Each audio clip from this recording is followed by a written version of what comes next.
Welcome to Incentives Matter, your guide to what's new in behavioral science and behavioral economics. Let's see what's really driving decisions. The concept of nudge has become almost synonymous with behavioral science itself over the past decade or so. It's in policy, product design, marketing, seemingly everywhere we look. Indeed, from automatically enrolling employees in retirement plans to changing the default settings on printers, nudges were heralded as a light-touch, libertarian, paternalistic way to improve decisions without restricting choice.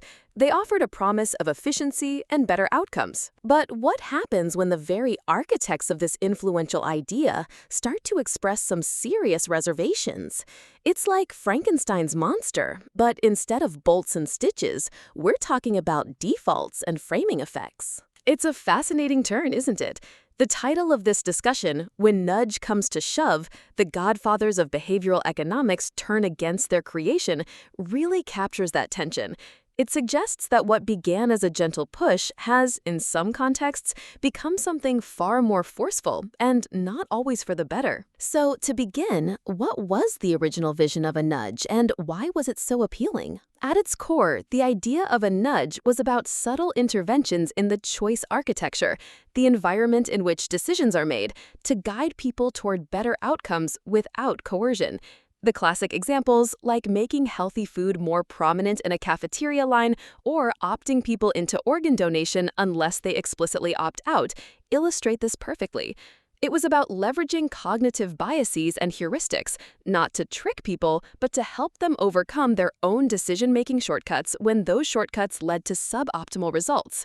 The appeal was its non-intrusiveness. It preserved freedom of choice while gently steering individuals. And the concept resonated because it offered an alternative to traditional policy tools, which were often either heavy-handed regulations or purely informational campaigns that didn't always work. Exactly. Nudges promised a third way, effective, low cost, and respecting individual autonomy.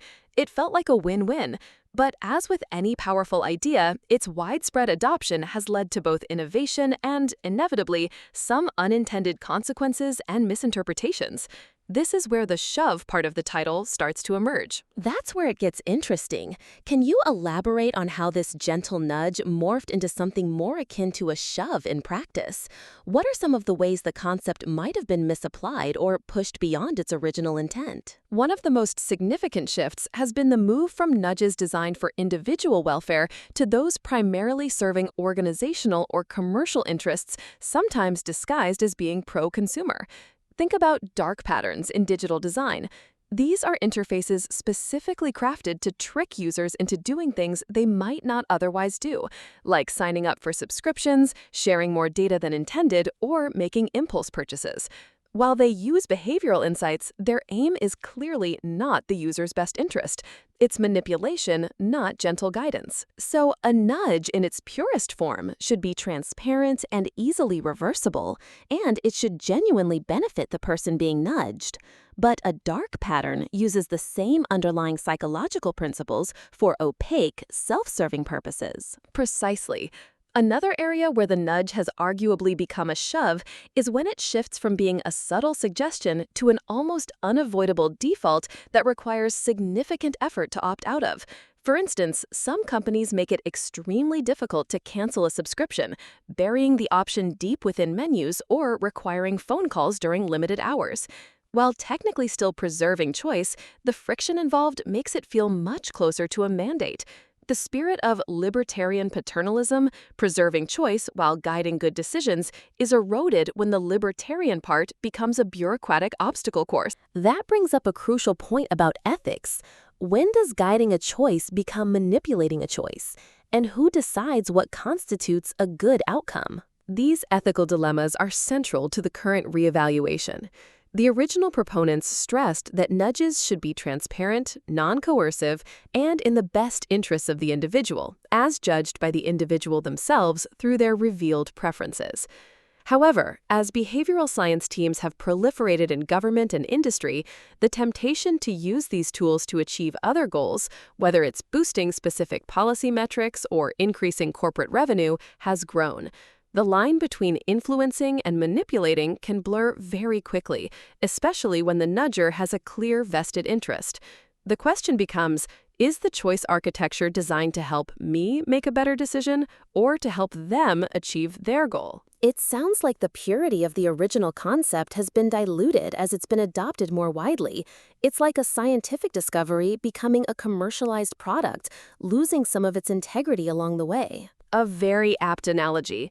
And it also touches on the potential for sludge, a term coined by one of the key figures in behavioral economics, Cass Sunstein. If nudges are interventions that make it easier for people to do things that are good for them, sludge refers to interventions that make it harder for people to do things that are good for them or that they genuinely want to do. Think of overly complex forms to access benefits or bureaucratic hurdles to switch banks or utility providers.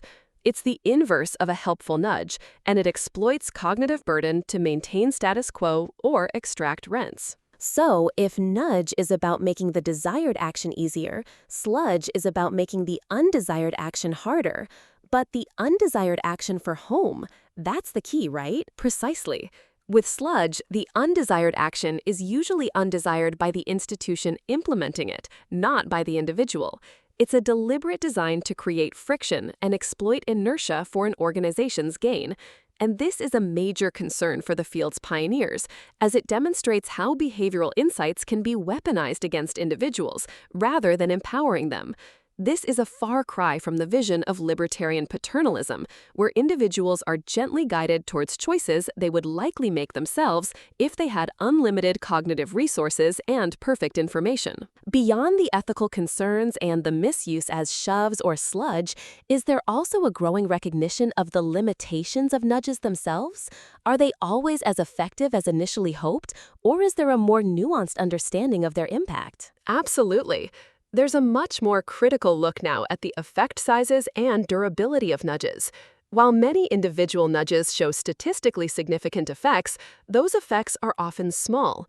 They might shift behavior by a few percentage points, which can be meaningful at scale, but they're rarely transformative on their own. And the question of long-term impact is crucial. Does a nudge create a lasting behavioral change, or does it only work as long as the choice architecture is maintained?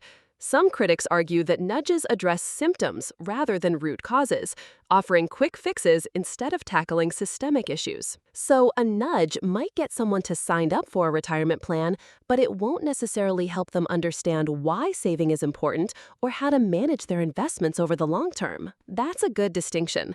This leads to the concept of boosts as a potential evolution, rather than just nudges.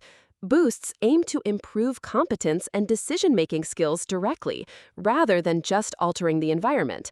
It's about empowering individuals with skills and knowledge so they can make better choices proactively, regardless of the choice architecture. Think of financial literacy programs or digital tools that help people identify phishing scams. This is a more active form of intervention focused on building resilience and agency. That sounds like a more robust and sustainable approach, but probably also more resource-intensive than simply tweaking a default setting. It often is, but the argument is that while nudges are excellent for addressing specific, immediate behavioral gaps, they might not be sufficient for complex, long-term challenges where deeper understanding and skill development are required. The Godfathers aren't necessarily saying nudges are bad or should be abandoned, but rather that the field needs to mature, acknowledging both the power and the limitations of these tools, and developing a more comprehensive toolkit. So it's not a rejection of behavioral science, but a call for its more thoughtful, responsible, and perhaps more ambitious application? Precisely. It's a maturing field recognizing its own potential pitfalls and advocating for a higher standard of practice. The initial enthusiasm, while important for gaining traction, sometimes overshadowed the need for rigorous ethical review and a clear understanding of when and how nudges are truly appropriate and effective. There's a push for greater transparency, for instance, requiring public bodies to disclose when and how they are using behavioral interventions. This ensures accountability and allows for public debate about the appropriateness of these interventions. And it also speaks to the broader replication crisis that's been discussed across various fields of social science. Some initial behavioral findings, including those underpinning certain nudges, have proven harder to replicate consistently. That's a critical point. The scientific foundation needs to be robust. As the field evolved, there's been a greater emphasis on pre-registration of studies, larger sample sizes, and more transparent data sharing. This helps distinguish truly reliable behavioral insights from those that might have been statistical flukes or context-dependent. The Godfathers and other leading figures are certainly part of this push for scientific rigor, wanting to ensure that behavioral economics maintains its credibility and doesn't become perceived as a collection of clever tricks. It's almost like the field is having its own moment of self-reflection, asking if it's lived up to its initial promise and how it can course-correct when necessary. That's a great way to put it. It's a necessary process for any rapidly expanding scientific discipline. The goal is not to abandon the powerful insights of behavioral economics, but to apply them more judiciously, ethically, and effectively, recognizing that a nudge is a powerful tool that needs careful stewardship. This has been a really thought-provoking discussion about a concept that many might have taken for granted. What are the key takeaways you think listeners should really absorb from this shift in perspective? One core insight is that intent matters. A behavioral intervention might use the same mechanism as a nudge, but if its purpose is to benefit the organization at the expense of the individual, it crosses a line into manipulation or sludge. So, understanding who benefits and why is crucial when evaluating any purported nudge. Exactly. A second insight is that nudges are not a panacea. They are powerful tools for specific problems, but they have limitations in terms of effect size and long-term behavioral change. They are best viewed as one arrow in a larger quiver of policy and design interventions. And a third takeaway might be the importance of transparency and accountability. If behavioral science is being used to influence people's choices, individuals and society have a right to how and why. That's spot on. The push for greater transparency and public debate around these interventions is essential for maintaining trust and ensuring ethical application. The field itself is evolving, moving towards a more mature understanding of its tools and their responsible use. This conversation truly reframes how one might look at everything from website pop-ups to government health campaigns. The discussion leaves one with a question. When you encounter a choice architecture designed to guide you, do you feel nudged or do you feel shoved? That's all for this episode of Incentives Matter. Join us next time as we keep unpacking what really drives decisions. Thanks for listening.